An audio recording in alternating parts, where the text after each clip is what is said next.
বিসমিল্লাহির রহমানির রহিম। প্রস্তাবনা পরিবর্তনের সুপারিশ নিয়ে কিছু প্রশ্ন। সংবিধান সংস্কার নিয়ে অনেক কথাবার্তা সব ছড়িয়ে ছিটিয়ে রয়েছে। প্রতিদিনই পত্রিকা খুললে দেখা যায় সংবিধান সংস্কারের কথাটা, এবং খুবই গুরুত্বপূর্ণ একটা বর্তমানের টপিক।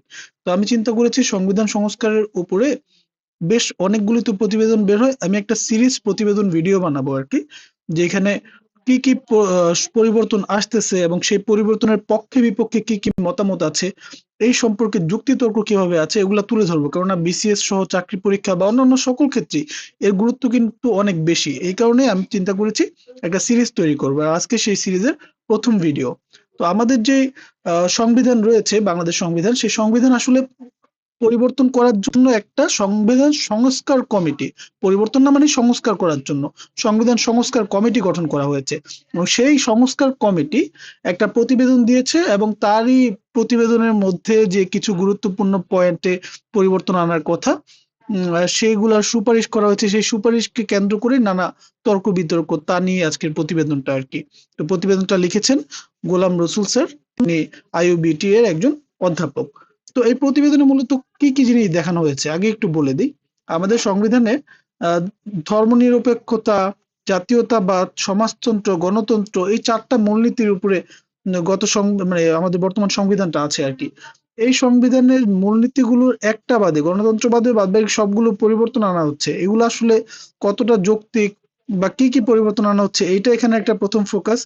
দ্বিতীয়ত হচ্ছে ধর্মনিরপেক্ষতার ব্যাপারে এখানে কথা বলা হচ্ছে যে এটাকে কেন বাদ দিল, এটা বাদ দিলে কি সমস্যা, এটার ইতিহাসটা কি। তৃতীয়ত হচ্ছে আমাদের সংবিধান সংস্কার কমিটির এখতিয়ার কতটুকু আছে এই সকল মানে সুপারিশ করার মতো। এবং সবচেয়ে গুরুত্বপূর্ণ যেটা, সেটা হচ্ছে আমাদের সংবিধানের যে মূলনীতিগুলো এবং উদ্দেশ্য, আমাদের সংবিধানের যে উদ্দেশ্য থাকে এবং মূলনীতি থাকে, এই দুইটার একটা পার্থক্য আছে বেসিক, সেটাও এখানে বুঝিয়ে বলা হয়েছে। তো যাই হোক, আমরা মূল প্রতিবেদনে ফিরে যাই। আশা করি খুব ভালো ভালো কিছু তথ্য এখান থেকে জানতে পারবেন। প্রথমে চলে আসি, আমাদের অন্তর্বর্তীকালীন সরকার দায়িত্ব নেওয়ার পরে সংবিধান সংস্কার কমিটি গঠন করে, এবং সংবিধান সংস্কার কমিটির কাজ ছিল কি, সংবিধানে কি কি পরিবর্তন, তার জন্য মানে কি কি জায়গায় পরিবর্তন দরকার তার সুপারিশ করা। এবং সেই অনুযায়ী গত 15ই জানুয়ারি একটা প্রতিবেদন তারা জমা দিয়েছেন, এবং 8ই ফেব্রুয়ারি সেটা জনসম্মুখে আসে। এখন এই প্রতিবেদনে তারা কি কি সুপারিশ দিয়েছে তাকে কেন্দ্র করে কিন্তু নানান তর্ক বিতর্ক, অনেক প্রশ্ন জেগে উঠেছে, কেননা সেখানে মৌলিক কিছু বিষয়ের পরিবর্তনের কথা বলা আছে। তো চলেন দেখে আসি কি কি পরিবর্তনের কথা এখানে সুপারিশ করা আছে।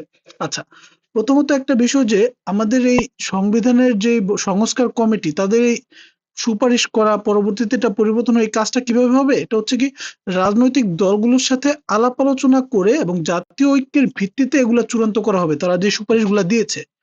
তো এর পরও এই সুপারিশগুলো সংলাপ ঐক্যমত্য গঠনের ভিত্তি হিসেবে কাজ করবে, এমনটা ধারণা করা যায়। এখন যদি এই সুপারিশটা এতই গুরুত্বপূর্ণ হয়ে যায়, কেন এটার আলোকিত পরবর্তীতে আসলে নীতিগুলো চূড়ান্ত করা হবে, সুতরাং এই সুপারিশগুলো কি দিয়েছে সেটাও তো পর্যালোচনা করা জরুরি, তাই না, বা বিচার বিশ্লেষণ করা। তো সেই ক্ষেত্রে নতুন যে সুপারিশ, সেই সুপারিশে দেখা গেছে কি 1971 সালে স্বাধীনতা যুদ্ধের যে ঘোষণাপত্র ছিল না, সেই ঘোষণাপত্রকে বাদ দেওয়া হয়েছে। রাষ্ট্র পরিচালনার যে মূলনীতিগুলো, সেই মূলনীতিগুলো পরিবর্তন করা হয়েছে। লক্ষ্য এবং উদ্দেশ্যে ব্যাপক পরিবর্তন আনা হয়েছে। সর্বোপরি 1972 সালে গণপরিষদের কর্তৃক সংবিধান রচনা, সংবিধানের গ্রহণের তারিখ ঘোষণা ইত্যাদিও বাদ দেওয়া হয়েছে। তাহলে দেখেন, ইম্পর্টেন্ট 4 থেকে 5টা জায়গায় খুব বেশি পরিবর্তন আনা হয়েছে। সেটা হচ্ছে কি, নতুন একটা প্রস্তাবনা আনা হয়েছে, তার মানে সংবিধানের যে প্রস্তাবনা বা প্রিএম্বল থাকে সেটাকে পরিবর্তন করে নতুন প্রস্তাবনা আনা হয়েছে। দ্বিতীয়ত, যে স্বাধীনতার ঘোষণাপত্র সেটাকে বাদ দেওয়া হয়েছে। তৃতীয়ত, রাষ্ট্র পরিচালনার মূলনীতিগুলোকে বাদ দেওয়া হয়েছে, বা বাদ দেওয়া বলতে একটা বাদে বাকি সবই পরিবর্তন করা হয়েছে। চতুর্থত, লক্ষ্য এবং উদ্দেশ্যে পরিবর্তন আনা হয়েছে। এবং সবশেষে যেটা দেখা গেছে যে 72-এর সংবিধানটা রচনা করা বা তার গ্রহণ, তার তারিখ ঘোষণা ইত্যাদি যা ছিল এগুলা বাদ দেওয়া হয়েছে। আচ্ছা, এই সকল পরিবর্তনগুলার আনার কারণ কি, এগুলার পেছনে যৌক্তিকতা কি, এটা নিয়ে আসলে এখানে লেখা হয়েছে। তো চলেন দেখে নেই যে আমাদের প্রস্তাবনায় তারা আসলে বা অন্যান্য যে সকল ক্ষেত্রে কি কি পরিবর্তন আনছে। প্রস্তাবনা হচ্ছে একটা সংবিধানের অবিচ্ছেদ্য অংশ। প্রস্তাবনায় কি থাকে মূলত, প্রস্তাবনায় মূলত থাকে একটা সংবিধানের মূল লক্ষ্য কি হবে, দেশের উদ্দেশ্য কি হবে, আমাদের আকাঙ্ক্ষা থাকতে পারে প্রস্তাবনার মধ্যে, তাই না, বা মূলনীতিগুলো লিপিবদ্ধ থাকে, পথ নির্দেশনা দেয়, পুরো সংবিধানটার পথ নির্দেশনা প্রস্তাবনা দেয়। তো প্রস্তাবনা কিন্তু খুবই গুরুত্বপূর্ণ। কেন? এই যে যেটা বললাম যে মূল লক্ষ্য উদ্দেশ্য কি সংবিধানের, সংবিধানটা আসলে একটা পথ নির্দেশনা বা মূলনীতিগুলো লিপিবদ্ধ থাকে প্রস্তাবনায়। সেই প্রস্তাবনায় দেখা যায় কি প্রস্তাবনা থেকে স্বাধীনতার ঘোষণাপত্র বাদ দেওয়া আসলে এটা আমাদের রাজনৈতিক বলি, সামাজিক বলি বা সাংস্কৃতিক বলি একটা তাৎপর্য রয়েছে। এখন এই ঘোষণাপত্রটা কি? স্বাধীনতার ঘোষণাপত্রটা কি? অনেকের মনে প্রশ্ন জাগতে পারে। আসলে আমাদের ১৯৭১ সালের যখন পাকিস্তানি হানাদার বাহিনীরা আমাদের উপর ঝাঁপিয়ে পড়ে ২৫শে মার্চ, তারপরে তো আরকি আমাদের দেশের স্বাধীনতার ঘোষণাটা দেওয়া হয়। তো এই যে মুক্তিযুদ্ধের ঐতিহাসিক যে ঘোষণাটা, এটা একটা মুক্তিযুদ্ধের দলিল, আমাদের ঐতিহাসিক দলিল। এবং শুধু দলিলই না, এই ১৯৭১ সালের ২৬শে মার্চ পর থেকে নতুন যে সংবিধান রিসিভ করা হয়, তার মানে ১৯৭২ সালের ১৬ই ডিসেম্বরের পূর্ব পর্যন্ত এই ঘোষণাপত্রই ছিল আলটিমেটলি আমাদের একটা সংবিধান বাংলাদেশের।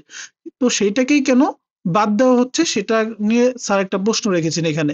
যে এখানে তো এই স্বাধীনতার ঘোষণাপত্র তো প্রায় ৭.৫ কোটি মানুষের অভিপ্রায়, এবং তখন তো এগুলো হচ্ছে জনগণের নির্বাচিত যে প্রতিনিধি ছিল, যারা গণপরিষদের সদস্য ছিল, তাদের দ্বারা আসলে এটা অনুমোদন পেয়েছে। তো এইরকম একটা ঐতিহাসিক দলিল, যেটার সাথে আমাদের দেশের রাষ্ট্রের জন্ম ইতিহাস জড়িত, এইটাকে কেন বাদ দেয়া হচ্ছে, বা এটাকে বাদ দেওয়া এটা কি পরবর্তীতে কোনো জটিলতা তৈরি করছে না তো? এবার আসি দ্বিতীয় ক্ষেত্রে, যে প্রস্তাবনার মধ্যে রাষ্ট্র পরিচালনার মূলনীতি, রাষ্ট্রের লক্ষ্য, উদ্দেশ্যে ব্যাপক পরিবর্তন আনা হয়েছে। কি কি? যেমন আমাদের রাষ্ট্র পরিচালনার মূলনীতি ৪টি, যেটা আমরা সবসময় দেখে আসি। সেগুলো কি কি? একটা জাতীয়তাবাদ, সমাজতন্ত্র, গণতন্ত্র, ধর্মনিরপেক্ষতা। এখানে এই গণতন্ত্রকে বাদ দিয়ে বাদবাকি সবগুলোকেই সংবিধান থেকে পরিবর্তন করা হয়েছে। তো এগুলাকে পরিবর্তন করে কি আনা হয়েছে? আনা হয়েছে সাম্য, মানবিক মর্যাদা, সামাজিক সুবিচার, বহুত্ববাদ, এগুলাকে অন্তর্ভুক্ত করা হয়েছে। তাহলে এখানে ২টা প্রশ্ন রয়ে গেল। প্রথম প্রশ্ন, যে ভাই এই জাতীয়তাবাদ, সমাজতন্ত্র আর ধর্মনিরপেক্ষতা এরা কি দোষ করছে, এদেরকে কেন বাদ দেওয়া হলো? এবং দ্বিতীয় প্রশ্ন, সেটা হচ্ছে কি, যে এই যে সাম্য, মানবিক মর্যাদা, সামাজিক সুবিচার, বহুত্ববাদ, এগুলা আসলে কি মূলনীতি হওয়ার যোগ্য, বা এগুলা ডিটেলস ব্যাখ্যা কি, এগুলা আসলে কি, এই সম্পর্কে ২টা প্রশ্ন আমাদের জাগে, তাই না? তো এগুলাই নিচে আবার ব্যাখ্যা করা হয়েছে। দেখেন, প্রথমে আসি ধর্মনিরপেক্ষতার কথাতে। তো ধর্মনিরপেক্ষতা মানে কি? ধর্মনিরপেক্ষতা এটা তো আসলে মানে কি, এটা আমরা বুঝি, তারপরে এটা একটু পরে বলবো যে ধর্মনিরপেক্ষতা মানে কি। এটার সাথে কিন্তু আমাদের দেশের মুক্তিযুদ্ধের একটা সংযোগ আছে। কিভাবে? আমাদের দেশের মুক্তিযুদ্ধ আসলে অসাম্প্রদায়িক একটা চিন্তাভাবনা থেকে আমাদের এই স্বাধীনতা সংগ্রামটা কিন্তু এসেছে। সেখানে হিন্দু মুসলিম সকলে মিলে ঝাঁপিয়ে পড়েছি, সকলের অবদান রয়েছে, এবং পাকিস্তান রাষ্ট্র জন্ম হয়েছিল কিন্তু দ্বিজাতি তত্ত্বের ভিত্তিতে, হিন্দু মুসলিমের ভিত্তিতে। সেই ক্ষেত্রে দেখা যায় যে পরে মুসলিমদের কর্তৃক এই পাশের যারা মুসলিম আছিল, পূর্ব পাকিস্তানের মুসলিম প্লাস পূর্ব পাকিস্তানে হিন্দুও বেশি ছিল, তাদের উপরে একটা সাম্প্রদায়িক আচরণ সৃষ্টি হয়। সেই বৈষম্যমূলক আচরণও কিন্তু আমাদের স্বাধীনতার পথে একটা গুরুত্বপূর্ণ ভূমিকা রেখেছিল। সুতরাং ধর্মনিরপেক্ষতা কিন্তু সেখান থেকেই আমাদের দেশের সাথে জড়িত। তার মানে বাংলাদেশের জন্মলগ্ন থেকে কিন্তু ধর্মনিরপেক্ষতা জড়িত। শুধু তাই না, ধর্মনিরপেক্ষতা যে শুধুমাত্র বাংলাদেশের ইসের সাথে জড়িত তাই না। আমাদের ১৯৫০ সালের দিকে মজলুম জননেতা মাওলানা আব্দুল হামিদ খান ভাসানী তিনি ধর্মনিরপেক্ষতার দাবি তুলেছিলেন। তিনি ১৯৫০ সালে আন্দোলনে ২টা দাবি উপস্থাপন করেছিলেন। একটা ছিল বাঙালি জাতির আত্মনিয়ন্ত্রণের অধিকার, যেটা হচ্ছে স্বায়ত্তশাসন, and অপরটা ছিল সবচেয়ে ইম্পর্টেন্ট ধর্মনিরপেক্ষতা। শুধু সেখানেই না, ১৯৫৫ সালে আওয়ামী মুসলিম লীগ থেকে মুসলিম শব্দটা তো তিনি বাদ দিয়েছিলেন, যাতে একটা অসাম্প্রদায়িক চেতনা তৈরি করা যায়। তো ধর্মনিরপেক্ষতার প্রেক্ষাপট তো এইখানেও রয়েছে। এখন যদি আমি ১৯৭১, তার আগে ১৯৫০, তারও পূর্বে ফিরে যাই ১৯১৮ সালের দিকে, তখনও শেরে বাংলা একে ফজলুল হক ধর্মনিরপেক্ষতার কথা বলেছিল। কিভাবে বলেছিল? যে তখন দেখা যেত যে মহাজনী শাসন চলতো, মানে শাসন, মহাজনী শাসন বা জমিদারি শাসন যেটা, তো তখন অনেক নিপীড়ন অত্যাচার করা হতো। তো তিনি বলছে আসলে হিন্দু জমিদার বলি মুসলিম জমিদার বলি, এখানে হিন্দু মুসলিমের কোনো ভেদাভেদ নাই। ভেদাভেদ হচ্ছে জমিদারের, যারা জমিদার তারা দরিদ্র কৃষক বা সকলের উপরে শোষণ করে, আর এই শোষণের অত্যাচারের শিকার হয় ঠিক মুসলিম কৃষকও হয়, হিন্দু কৃষকও হয়। আবার এই অত্যাচার মুসলিম জমিদারও করে, হিন্দু জমিদারও করে। তার মানে কি? তার মানে আমাদের এই সাম্প্রদায়িকতাটা পরিহার করে জমিদারি বা মহাজনী ব্যবস্থার উচ্ছেদ করা উচিত। তার মানে তখনও তিনি এই সাম্প্রদায়িকতা পরিত্যাগের কথা ডাক দিয়েছেন। তার মানে এটা কিন্তু অনেক আগের থেকে বিষয়টা জড়িত। আচ্ছা, তো পাকিস্তান এই বৈষম্যমূলক আচরণের বিরুদ্ধে কিন্তু আমাদের এই ৭১ যুদ্ধে সকলে আসলে ধর্ম বর্ণ নির্বিশেষে অংশগ্রহণ করেছিল। তো এই 1971 সালে যে আমাদের স্বাধীনতা যুদ্ধ হয়েছে, ধর্মনিরপেক্ষতা কিন্তু তাহলে মুক্তিযুদ্ধের একটা আদর্শ বলা যায়, তাই না? প্লাস এই ধর্মনিরপেক্ষতা কি করে? ধর্মনিরপেক্ষতা ধর্মীয় সংখ্যালঘুদের একটা রক্ষা কবচ। ধর্মনিরপেক্ষতা তাদের অধিকার আদায়ের জন্য একটা রক্ষা কবচ। সুতরাং এটার গুরুত্ব তো অনেক বেশি। বাংলাদেশের এই যে ধর্মনিরপেক্ষতা, এখন প্রশ্ন হচ্ছে, আমি তাহলে দুইটা প্রশ্ন বলেছিলাম যে এটা বাদ দেওয়ার তাহলে কারণ কি? ধর্মনিরপেক্ষতা কেন বাদ দিল? এর দোষটা কি? সংবিধান সংস্কার কমিশন যে যুক্তিটা দেখিয়েছে সেটা হচ্ছে কি, যে প্রাক সাংবিধানিক কোন নথিতে, প্রাক সাংবিধান নথি মানে কি, মানে এই সংবিধান আমাদের এই 1972 সালে যখন সংবিধান তৈরি হয় আর কি, তার পূর্বের প্রাক কোন নথিতে ধর্মনিরপেক্ষতার কথা উল্লেখ নাই। এটা বলা আছে যে 1970 সালের লিগ্যাল ফ্রেমওয়ার্ক অর্ডার বা 1970 সালের নির্বাচনে আওয়ামী লীগের যে ইশতেহার ছিল বা 1971 সালে আওয়ামী লীগের প্রস্তাবিত পাকিস্তানের খসড়াতে ধর্মনিরপেক্ষতার কথা উল্লেখ ছিল না। এখন একটা বিষয় কি, যে গণ অভ্যুত্থান বলি, বিপ্লব বলি বা সশস্ত্র স্বাধীনতা যুদ্ধ বলি, এগুলো একটা গতিশীল প্রক্রিয়া এবং এখানে ক্রমাগত দেখা যায় মানুষের চিন্তা ভাবনা, আকাঙ্ক্ষা, উন্মেষ, বিকাশ ইত্যাদি ঘটে। তো মুক্তিযুদ্ধের মতো একটা রক্তক্ষয়ী সংগ্রাম অঞ্চলের ধর্ম বর্ণের মানুষের একত্রে এনেছিল, সকল ধর্ম বর্ণের মানুষের।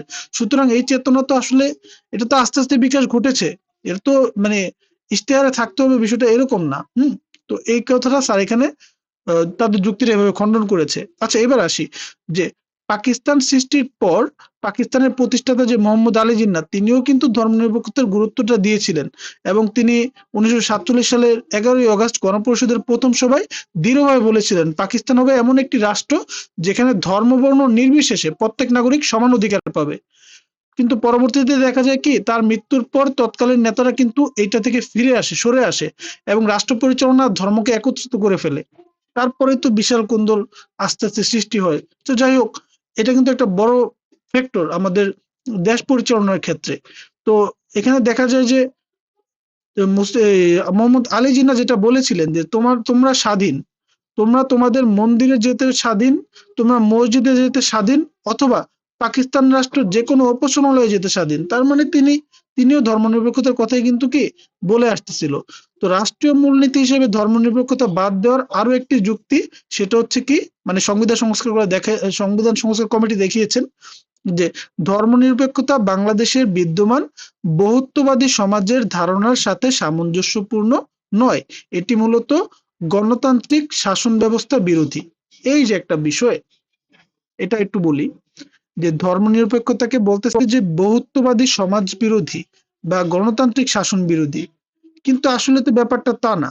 ব্যাপারটা হলো, বহুত্ববাদী সমাজ বলি বা গণতান্ত্রিক সমাজ বলি, তার একটা পরিপূরক হচ্ছে ধর্মনিরপেক্ষতা। ধর্মনিরপেক্ষতা মানে তো হচ্ছে আসলে কি, যে এখানে সকলের সমান অধিকার থাকবে, যেগুলা এই দুইটা আসলে আলটিমেটলি ব্যাখ্যা করে। তো এটা কিভাবে এটার বিরোধী হতে পারে, পরস্পর বিরোধী কিভাবে হতে পারে? তো এটা তো স্যার বলেছে এটা স্যারের কাছে বোধগম্য নয়। ঠিক আছে, তাহলে আমি যদি ছোট্ট করে সংক্ষেপে বলি কি হয়েছে এখানে, তারা ধর্মনিরপেক্ষতাকে বাদ দিতে চাচ্ছে বা সুপারিশ করেছে। এর পক্ষে কারণ দেখিয়েছে দুইটা, যে এটা 72-এর যে সংবিধান, তার পূর্বের কোনো নীতিতে ধর্মনিরপেক্ষতা ছিল না, এবং দ্বিতীয়ত হচ্ছে বহুত্ববাদী বলি বা গণতান্ত্রিক শাসন ব্যবস্থা বলি, তার বিরোধী নাকি ধর্মনিরপেক্ষতা। এবং স্যার এখানে সেই যুক্তিটা খণ্ডন করেছে, যেটা আমি একটু আগে ব্যাখ্যা করলাম, এবং ধর্মনিরপেক্ষতার প্রেক্ষাপটটা যে বাংলাদেশের সাথে বা পাকিস্তান সৃষ্টির মানে পূর্ব থেকে যে কতভাবে জড়িত, সেটাও এখানে ব্যাখ্যা করলাম। আচ্ছা, এবার আসি যে ধর্মনিরপেক্ষতার একটা মাহাত্ম্য কি জানেন? এটা একটা মানুষের মানবিক মৌলিক অধিকার। আর অন্যদিকে যদি এই বহুত্ববাদের কথা বলি, এগুলা কিন্তু একটা আদর্শ। তো আদর্শর পূর্বে কিন্তু সবসময় মানবিক অধিকারগুলো অবস্থান করে। মৌলিক মানবিক অধিকারকে বাদ দিয়ে আমি কোনো আদর্শকে স্থাপন করতে পারি না। ঠিক আছে, তো এই যুক্তিটা স্যার এভাবে খণ্ডন করেছে। আচ্ছা, এই গেল হচ্ছে ধর্মনিরপেক্ষতার বিষয়। এবার আসি যে আরেকটা বিষয়, সেটা হচ্ছে কি বৈষম্যহীন একটা কথা, যে বলছে যে মুক্তিযুদ্ধের মতোই 2024 সালে গণ অভ্যুত্থানের বিভিন্ন ধর্ম বা বিশ্বাসের মানুষ একত্রে বৈষম্যহীন রাষ্ট্র প্রতিষ্ঠার লক্ষ্যে স্বৈরাচারী সরকারের বিরুদ্ধে আন্দোলন করেছিলেন। দেখেন, এখানেও কিন্তু সবাই ধর্ম বিশ্বাসকে উপেক্ষা করে একত্র হয়ে কিন্তু আসলে স্বৈরাচারের বিরুদ্ধে লড়েছে। তার মানে এখানেও ধর্মনিরপেক্ষতা আসতেছে। সুতরাং স্ববিরোধী যুক্তি দিয়ে কিন্তু সংবিধান থেকে ধর্মনিরপেক্ষতাটা বাদ দেয়া আসলে বৈষম্য বিরোধী চেতনার পরিপন্থী। গেল এটা। এবার আসি যে সংবিধান থেকে যে আরো গুরুত্বপূর্ণ কিছু দিক বাদ দিয়েছে, সেটা হচ্ছে সংবিধান কবে গ্রহণ করা হয়েছে, কবে সংবিধান প্রক্রিয়াটা কি, কর্তৃপক্ষ কি, গ্রহণের তারিখ কি, এই সকল তথ্যকে বাদ দিচ্ছে। এবং তথ্য বাদ দিয়ে বলতেছে যে জনগণের সম্মতি নিয়ে আমরা এই সংবিধানের জনগণতন্ত্রী বাংলাদেশের সংবিধান হিসেবে গ্রহণ করছি। এখন প্রশ্ন হচ্ছে, তারা যে এটা জনগণতন্ত্রী বাংলাদেশ সংবিধান হিসেবে গ্রহণ করছে, এই যে এই তথ্যগুলোকে বাদ দিয়ে, তো এই আমরাটা কারা? স্যার এখানে প্রশ্ন রেখেছে যে এই আমরা কারা, যাদের কথাই বলতেছে এই আমরা কারা, এটা একটা স্যারের মৌলিক প্রশ্ন রেখেছে। জনসম্মতি বা কিভাবে নেওয়া হলো। দ্বিতীয় হচ্ছে কি, এমন কথা যুক্ত করার সুপারিশ করেছে হচ্ছে সংবিধান সংস্কার কমিশন। তার মানে কি? তার মানে হচ্ছে 1972 সালের সংবিধানকে বাদ দিয়ে কি নতুন একটা সংবিধানের সুপারিশ করতেছে আলটিমেটলি ঘুরিয়ে? ব্যাপারটা এরকমই দাঁড়ায় না? তো যদি ব্যাপারটা এরকম দাঁড়ায়, তাহলে প্রশ্ন হচ্ছে যে সংবিধান সংস্কার কমিটির কি এই ইখতিয়ারটা আছে যে একটা এই সংবিধানের পরিবর্তন আনা বলতে সংবিধানটাকে মূল বিষয়টা পরিবর্তন করে ফেলা। দেখেন, যেই প্রজ্ঞাপনের মাধ্যমে সংবিধান সংস্কার কমিটি 7ই অক্টোবর গঠন হয়, সেই প্রজ্ঞাপনে তাদের পরিধি কিন্তু নির্ধারণ করে দেওয়া আছে। এবং কার্যপরিধিটা কি? যে বিদ্যমান সংবিধানের পর্যালোচনা ও মূল্যায়ন করিয়া সংবিধান সংস্কারের লক্ষ্যে প্রয়োজনীয় সুপারিশ সহ প্রতিবেদন প্রস্তুত করিতে সংবিধান সংস্কার কমিটি গঠন করা হইল। তাহলে দেখেন, এখানে প্রয়োজনীয় যে সকল সংস্কার সুপারিশ করা এবং বিদ্যমান সংবিধানকে বাদ দিয়ে নতুন সংবিধান রচনা করা বা বিদ্যমান সংবিধানকে বাদ দেওয়া, এরকম কিন্তু কোনো কথা বলা হয় নাই। বলছে যে প্রয়োজনীয় সংস্কার গুলাকে সুপারিশ করতে বলা হয়েছে। কিন্তু যদি দেখি যে এই সুপারিশের মধ্যে দেখা যায় বিদ্যমান সংবিধানের শেষ অনুচ্ছেদের পরিবর্তন সুপারিশের মাধ্যমে সংবিধান কমিশন তাদের এই এখতিয়ার বহির্ভূত কাজ করতেছে। বিদ্যমান যে সংবিধান আছে তার যে শেষ অনুচ্ছেদটা আছে সেটা পরিবর্তনের মাধ্যমে তারা কি করতেছে, তারা আলটিমেটলি এখতিয়ার বহির্ভূত কাজ করতেছে, যে সংবিধানই পরিবর্তন করে ফেলতেছে। এরকম প্রস্তাবনা হচ্ছে সংবিধানের মৌলিক বৈশিষ্ট্যের ধারণ। তো যেহেতু প্রস্তাবনাটা মৌলিক বৈশিষ্ট্য ধারণ করে, সুতরাং এইটার পরিবর্তন মানে কিন্তু আলটিমেটলি কি মূল সংবিধানের পরিবর্তন। তো যে কারণে স্যারের মতে যে এই ধরনের সুপারিশ করার এখতিয়ার এই কমিশনের নেই। এবার আসি যে কমিশন সাম্য, মানবিক মর্যাদা, সামাজিক সুবিচার, বহুত্ববাদ ও গণতন্ত্রকে সংবিধানের মূলনীতি হিসেবে সুপারিশ করেছে। যদিও কি এই সকল মূলনীতিগুলোর ব্যাখ্যা কিরকম হবে, এই সকল মূলনীতিগুলোর সংজ্ঞা কি হবে, তা কিন্তু জনসম্মুখে এখনো প্রচার করা হয়নি। তো এইটা নিয়ে তো আসলে বহুবিধ এর মর্মার্থ বহুবিধ হতে পারে, এর বহুমাত্রিকতা থাকতে পারে। যেমন সাম্য ধারণাটা, এটা সামাজিক সাম্য হতে পারে, সাংস্কৃতিক সাম্য হতে পারে, রাজনৈতিক সাম্য, অর্থনৈতিক সাম্য, আরো অনেক সাম্য হতে পারে, নারী পুরুষ সাম্য। আচ্ছা, এরপর যদি মানবিক মর্যাদার কথা বলি বা বহুত্ববাদের কথা বলি, তো এগুলো নিয়ে বললে তো বিতর্ক শেষ নাই।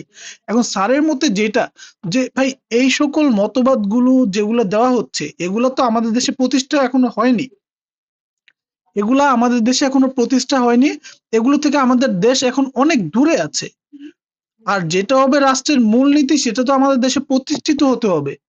এগুলো হতে পারে কি আমাদের লক্ষ্য উদ্দেশ্য, কারণ আমাদের লক্ষ্য উদ্দেশ্য যেখানে আমরা পৌঁছাতে চাই সেটা হতে পারে যে সাম্য আমাদের লক্ষ্য উদ্দেশ্য, বা মানবিক মর্যাদা, বহুত্ববাদটা আমাদের লক্ষ্য উদ্দেশ্য, এগুলো আমাদের লক্ষ্য উদ্দেশ্য হতে পারে। কিন্তু এগুলো তো আমাদের রাষ্ট্রে ইস্টাবলিশড না এখনো। তো এগুলা কিভাবে আমাদের মূলনীতি হতে পারে? মূলনীতি আর রাষ্ট্রের লক্ষ্য উদ্দেশ্য তো এক না। মূলনীতি হচ্ছে রাষ্ট্রের মৌলিক মূল্যবোধ, রাষ্ট্র পরিচালনার গাইডিং ফ্রেমওয়ার্ক এবং জাতির আদর্শের প্রতীক। অন্যদিকে রাষ্ট্রের লক্ষ্য হচ্ছে ভবিষ্যতে রাষ্ট্র যেখানে পৌঁছাতে চায়। তো বহুত্ববাদ একটি চমৎকার আধুনিক ধারণা, যেখানে সব ধর্ম, বর্ণ, মত, পথ, জীবন ব্যবস্থা, আদর্শ এগুলো সহাবস্থান করে।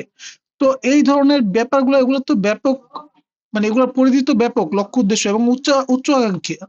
তো এই ব্যাপারগুলোকে আসলে মূলনীতি হিসেবে আমাদের, মানে মূলনীতির সাথে কিভাবে ওগুলো সামঞ্জস্যপূর্ণ, তো এই প্রশ্নটাই স্যার এখানে রাখছে।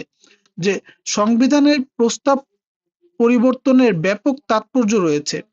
সংবিধান থেকে স্বাধীনতার ঘোষণাপত্র বাদ দেয়া, রাষ্ট্র পরিচালনার মূলনীতিগুলো বাদ দেয়া, প্রস্তাবের শেষ অনুচ্ছেদ বাদ দেওয়া, নতুন অনুচ্ছেদ অন্তর্ভুক্ত করলে তা আমাদের দ্বিধা বিভক্ত করতে পারে এবং একটি বিপর্যস্ত অর্থনীতি বা অস্থির রাজনীতি বা অস্বাভাবিক আইন শৃঙ্খলা পরিস্থিতি, আবার অন্যদিকে যে ভূরাজনৈতিক অস্থিরতা বা আন্তর্জাতিক অনিশ্চয়তা, এর মাঝে আসলে সংবিধান সংস্কার নিয়ে নানা বিভ্রান্ত সৃষ্টি করাটা উচিত হবে না। যে প্রক্রিয়ায় সব ধরনের রাজনৈতিক দল মত লোকজন এক হবে এবং জাতীয় ঐক্যমত প্রতিষ্ঠা সহজ হবে, সেই পথে আসলে অগ্রসর হওয়ার আহ্বান জানিয়েছে আহ গোলাম রসুল স্যার। তো আজকে এই ছিল। তো এই সিরিজে আমি আরো বেশ কিছু ভিডিও তৈরি করব, যেগুলো কিনা আরো কিছু কিছু নতুন নতুন বিষয় নিয়ে আসবে, হয়তোবা কিছু পরিবর্তনের কথা সম্পর্কে এরকম যুক্তি তর্ক দিয়ে আলোচনা করা হবে। তো আমি আশা করি আপনারা সবসময় ভিডিওগুলো দেখবেন। ইনশাল্লাহ আপনাদের জন্য শুভকামনা রইল।